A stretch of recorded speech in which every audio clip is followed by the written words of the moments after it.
महापालिका निवडणुकीचे महायुद्ध महाराष्ट्र वृत्तदर्शन न्यूज प्रस्तुत महाराष्ट्र वृत्तदर्शन न्यूज प्रस्तुत महापालिका निवडणुकीचे महायुद्ध या विशेष कार्यक्रमामध्ये मी राजेंद्र कांबळे आपणा सर्वांचं स्वागत करतो। आता आपण आलेले आहोत प्रभाग क्रमांक 5 मध्ये। इथे काही नागरिक, इथले उमेदवार आणि जनता, आपण त्यांच्याशी बातचीत करणार आहोत। काय सांगाल या ठिकाणी? तुम्ही आता या ठिकाणी निवडणुकीच्या रिंगणात आहात, काय नेमकं विजन काय असणार आहे तुमचं? नमस्कार, माझं नाव राजकुमार संभाजी कबाडे। भारतीय जनता पार्टीकडून आमचं पूर्ण पॅनल इथं उभारलेलं आहे। आमच्या पुढच्या पक्षाला पूर्ण पॅनलसुद्धा इथं करता आलेलं नाही आहे। त्यांना निवडून येण्यासाठी पक्ष बदलावा लागला सगळ्यात पहिल्यांदा।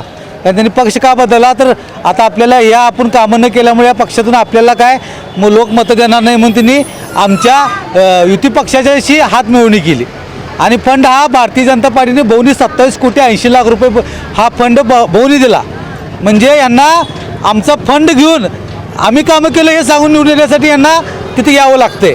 हे तुमच्या लक्षात आलं असेल। हे जे फंड भाजपने द्यायचा आणि भाजपच्या फंडावर तिथल्या विकासाच्या जोरावर काँग्रेसनं आणि इतर लोकांनी मतं मागायची, हे झालेलं आहे। आणि हे काय झालं, त्यांना वाटलं ह्या गोष्टीचा आपल्याला फायदा होईल, पण आम्ही आता फिरताना आमच्या लक्षात आहे जनता म्हणायला लागले हिने एका रात्री शेवटला सत्तेसाठी बदलायला लागले तिने, म्हणजे सत्तेसाठी पक्ष बदललेत। त्यासाठी मग ह्यांना निवडून द्यायची गरज काय? हिने 5 वर्ष फिरकले नाहीत, हिने आता पक्ष बोलून आमच्याकडे मतं मागणार। त्याच्यापेक्षा आम्ही आता नवीन चेहऱ्यांना संधी देणार। भाजपनंच आम्हाला इथं निधी दिला आहे, कारण की सुरेश भाऊ खाडे हे आमदार असल्यामुळे इथं निधी भरपूर दिला गेला आहे। आणि भाऊने ही कोणताही जातीपात केलेला नाही, काँग्रेस किंवा असू दे किंवा राष्ट्रवादी असू दे किंवा कुठलाही पक्ष असू दे। भाऊनी फंड कशासाठी दिला? ही माझी जनता आहे, हा मतदार राजा माझा आहे, ह्याच्यासाठी त्यांना त्यांनी फंड दिला। पण त्या फंडाचा त्यांनी योग्य वापरसुद्धा करून घेतली नाहीत, त्या फंडाचे रस्ते व्यवस्थित करून घेतले नाहीत। तो जे झाले दिल्लीचे 7 ते 8 वर्ष झाले तर पेंडिंग आहे, ते काम झालेलं नाही आहे, त्याचा फॉलोअप घेतला नाही आहे। या सगळ्या गोष्टी जनतेच्या लक्षात आल्या आणि आता आपल्याला कुठेतरी निवडून येण्यासाठी काहीतरी करते म्हणून जातीपातीचं राजकारण प्लस आपण पक्ष बदलून निवडून येईल असं त्यांना वाटायला लागले। पण असं काय होणार नाही आहे। जनता या भूलथापांना बळी पडणार नाही आहे। 100% भाजपला मतदान करणार आहे। ते तुमच्या विरोधात कोण आहे? माझ्या विरोधात इथं प्रस्थापित नगरसेवक आहेत, करंज आमदार आहेत, पर जनस्वराज म्हणून पंकज मेत्री आहेत, भरपूर सीट आहेत, 6 ते 7 सीट आहेत। पण बाकीच्यांना मला एवढंच जनतेला आव्हान आहे, ही जी माझ्यासमोर जी जनता थांबलेत ती तुमच्या 5 वर्षामध्ये घरापर्यंत आली काय? तुमच्या समस्या जाणून घेतल्या काय? कोण आलं नाही? नगरसेवक एकही जनतेसमोर गेलेलं नाही आहे। कोण नगरसेवक होते? नगरसेवक करंज आमदार असू दे, बाकीचे पंकज मेत्री हे वगैरे आता नवीन आहेत, हे सगळे आता नवीन आलेले चेहरे आहेत। त्यांनी पण काय काम केलं काही तुम्ही तपासून बघावं। आम्ही आणि जनतेनं आम्हाला असंच केलं नाही, आम्ही 27 कोटीचा जो निधी भाऊने आणला त्याच्या जोरावर प्रचार। आणि नगरसेवकांना साधं तिने लाईट गेली तर नगरसेवकांना फोन लावत नाहीत, आमच्यासारख्या सामान्य कार्यकर्त्याला फोन करतात। घरात पाणी आलं तर सामान्य कार्यकर्त्याला फोन करतात। का करतात? कारण की आमच्याकडून कामं होतात। ही साधी किरकोळ लाईटची, पाण्याची, ड्रेनेजची कामंसुद्धा यांच्याकडून होत नाहीत। मग निवडून द्यायचं कशासाठी यांना? मला एक सांगा, काही लोकांना पक्ष बदलावा लागला, त्याच लोकांना या ठिकाणी वार्ड बदलावा लागला, काय सांगाल? ते त्यांना आता लक्षात आलं ही जनता कुठल्याही गोष्टीला आता आपल्याला वैतागलेली आहे आणि आपण इथं निवडून येऊ शकत नाही। त्यासाठी काहीतरी समीकरण घालण्यासाठी हे सगळं नवीन नाटक चालू झालेलं आहे। तुम्ही काय सांगाल, कोणत्या मुद्द्यावर तुम्ही निवडणूक लढवत आहात?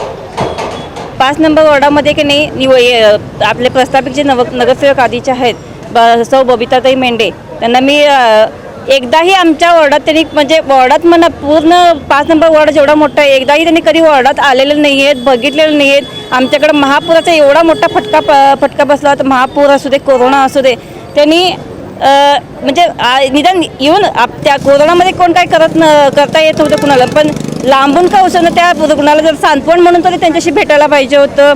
परत सांगते, पुराच्या काळात ती आर्थिक सहाय्य किती नगरसेवक आहात तुम्ही, नगरसेवक म्हणून फुलाची पाकळी देऊ शकला असतात, ते बी त्यांनी कधी केलेलं नाही।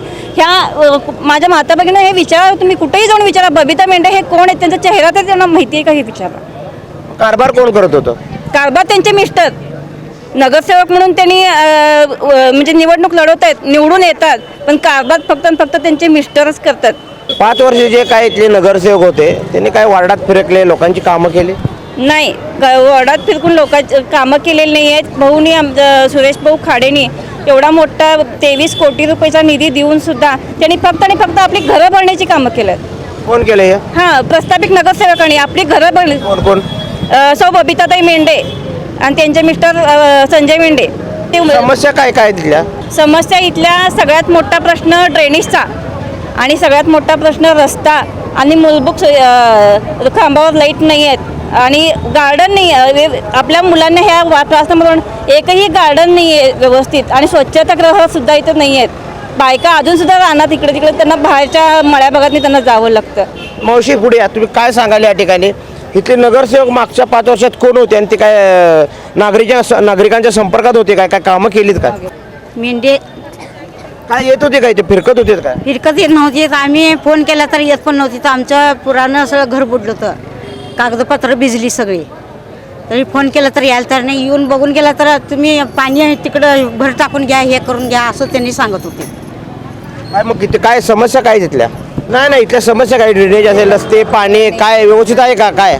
म्हणजे रस्ता काय आता केला, थोडा पहिला रस्ता नव्हता, लाईट नव्हती. लाईटवर लाईटने म्हटलं फोन केलं तर ते येत नव्हता लवकर, बघत संपर्क नव्हता. गेल्या 5 वर्षामध्ये इथले जे काही नगरसेवक होते त्यांनी काही कामं केली का इथली, किंवा काय समस्या काय आहेत? त्यांनी येऊन आमच्याकडे वगैरे फिरकले पण नाही आहेत, काय विचारले पण नाही तुमचे काय समस्या आहेत ते. आणि येऊन रस्ता वगैरे व्यवस्थित नाही आहे तिथला. गटारी पण सगळं व्यवस्थित नाही, मोकळंच आहे ते सगळं तसं सोडल्यात. गटारीचं पाणी पूर्ण रस्त्यावर, गटारीचं पाणी सुद्धा रस्त्यावर येत आहे.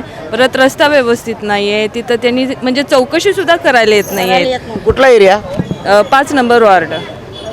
इथनं असणाऱ्या जे काही नगरसेवक होते त्यांना काय संपर्क साधला होता? साधला होता पण ते इथंपर्यंत यायला पण तयार नाही आहे. ते कोणाला संपर्क साधला होता? बबिता मेंढे म्हणजे जे आमच्या ह्याच्यामध्ये आहे ते बबिता मेंढे, त्यांनाच आम्ही संपर्क साधणार. त्यांनाच आम्ही सगळे जे आमच्या जे काय तक्रारी आहे त्या आम्ही त्यांच्याशी संपर्क साधणार की.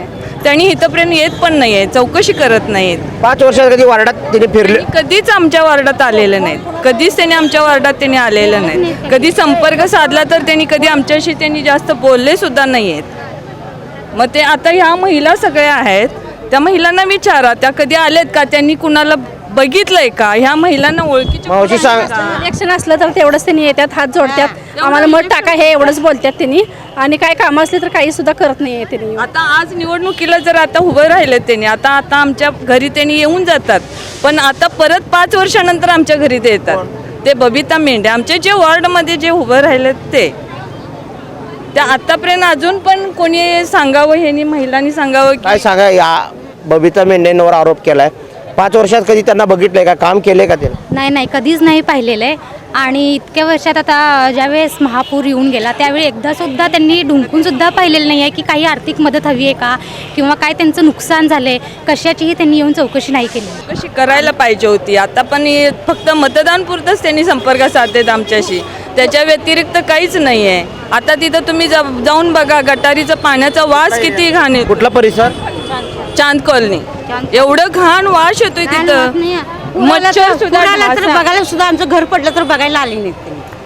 फोन केला तर आली नाही. आता लहान मुलं आहेत, ढासा तर किती होतं तिथं. घाण म्हणजे आरोग्याच्या दृष्टीनं सगळं व्यवस्थित नाही आहे तिथं.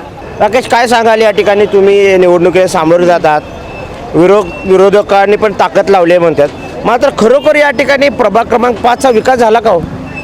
आज आम्ही भारतीय जनता पार्टीचं पॅनल जे 5 नंबर वार्डात आम्ही फिरत आहे, ते फिरत असताना आम्हाला निवडणुकीचा कालावधीसुद्धा प्रचारासाठी कमी वेळ होता. तरीसुद्धा आम्ही जे पॅनलचं आमचे जे 4 हे जे उमेदवार आहेत ते घर टू घर आम्ही हा प्रचार केला. आणि घर टू घर प्रचार करत असताना आमच्या एक लक्षात आलं की नागरिकांकडून ज्या समस्या आहेत ते प्रत्येक भागात जाईल तिथली एक समस्या वेगळी आहे.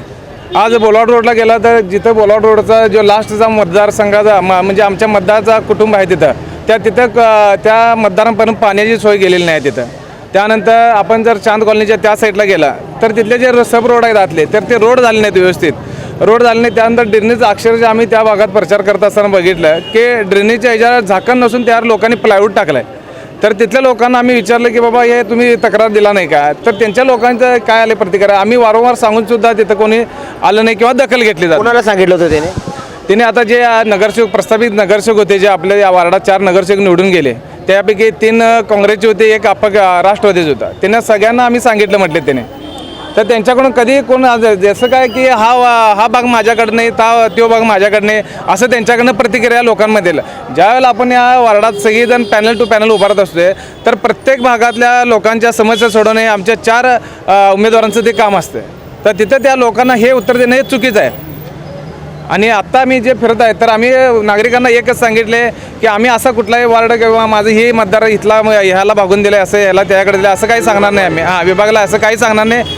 वार्डातल्या आमच्या प्रत्येक नागरिकांच्या समस्या असेल ते प्रत्येक नागरिकांच्या समस्या आम्ही 4ही उमेदवार सोडण्यासाठी त्याबाबतीत कटिबद्ध आहे. मला एक सांगा, भारतीय जनता पार्टीनं आमदार डॉक्टर सुरेशभाऊ खाडेंच्या नेतृत्वाखाली इथं मोठ्या प्रमाणात निधी खर्च केला आणि त्याच निधीच्या जोरावर आता या ठिकाणी तुमचे विरोधक आता म्हणतात की आम्ही विकास काम केलं.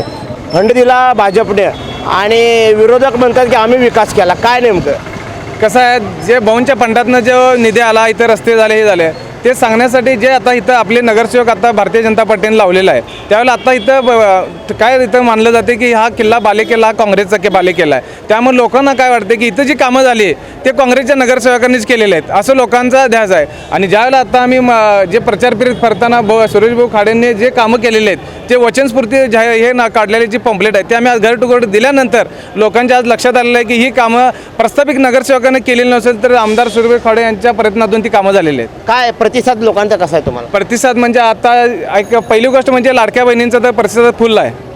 त्यामुळे आणि ज्या नाराजी गट आहेत की बाबा प्रस्ताविकांनी आता जे 5 वर्ष सोडून द्या, 5 वर्षाचा काय विषय नाही, कारण मागील 2 ते 3 टर्म म्हणजे कमीत कमी 20 ते 25 वर्ष झालं जे नगरसेवक आहेत त्यांच्याकडून कुठेही आपल्या वार्डाचा विकास झालेला नाही आहे. तर आता आम्ही ठरवलेलं आहे की कोणत्याही समाजाचा असू दे किंवा असू दे, म्हणजे हिंदू असले मुस्लिम त्या सर्वांनी ठरवलं आहे की आपण द्यायचं आहे मत तर आपल्या विकासाला मत द्यायचं आहे.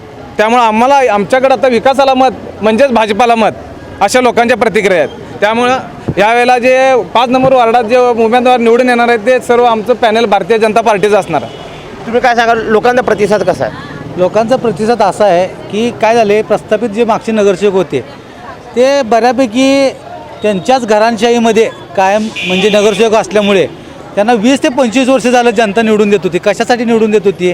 तुम्ही काम करावं आणि वार्डाचा विकास व्हावा.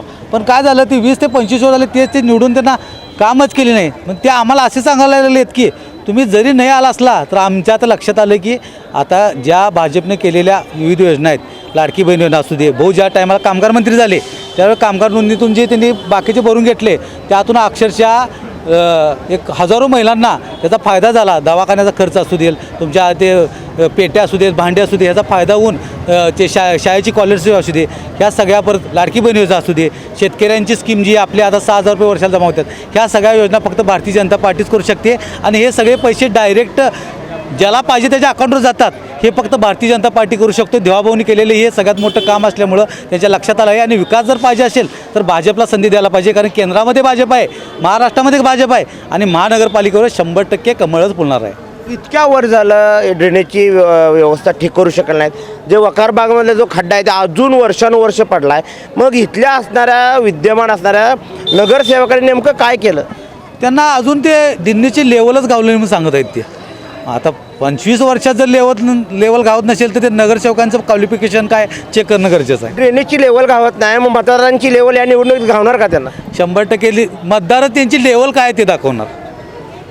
मतदारच त्यांना दाखवणार त्यांची लेवल काय आहे ते. तुम्ही काय सांगाल, लोकांचा प्रतिसाद कसा आहे या ठिकाणी निवडणुकीत? तुम्ही आता घर टू घर चाललाय.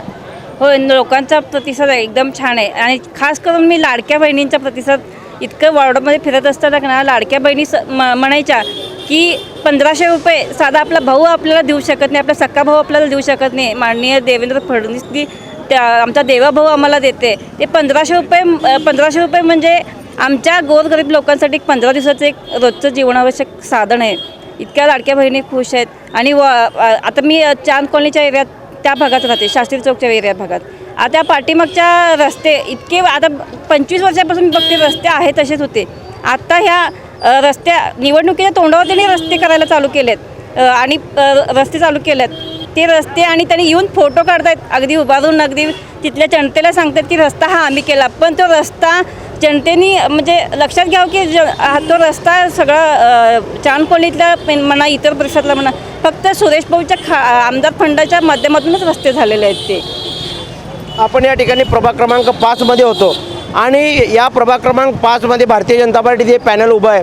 मात्र गेल्या 5 वर्षामध्ये जे इथले विद्यमान जे कोणी नगरसेवक होते त्यांनी खरोखर या प्रभागाचा विकास केला का, असा प्रश्नचिन्ह या ठिकाणी नागरिकांच्या हातून व्यक्त होते. कारण प्रभाग क्रमांक 5मध्ये रस्त्यांची दुरावस्था आहे. अनेक वर्ष झाली या ठिकाणी वखार भागमध्ये ड्रेनेजचा जो खड्डा आहे, या ड्रेनेजची जी समस्या आहे ती योजना जी आहे ती अजूनही अर्धवट आहे. नेमकं प्रभाग क्रमांक 5मध्ये विकास का झाला नाही हा प्रश्न या ठिकाणी उपस्थित होते. महिला जो वर्ग आहे त्या महिला वर्गाने या ठिकाणी सांगितलेलं आहे की इथल्या असणाऱ्या विद्यमान गेल्या 5 वर्षामध्ये असणाऱ्या नगरसेवकांनी जराही संपर्क नागरिकांशी ठेवलेला नाही आहे. त्यामुळं प्रभाग क्रमांक 5मधील जनता नेमकं कुणाच्या बाजूने कौल देते हे पाहणं आता औत्सुक्याचं ठरणार आहे. कॅमेरामन राहुल सोबत मी राजेंद्र कांबळे, महाराष्ट्र उत्तरदर्शन न्यूज, मिरज.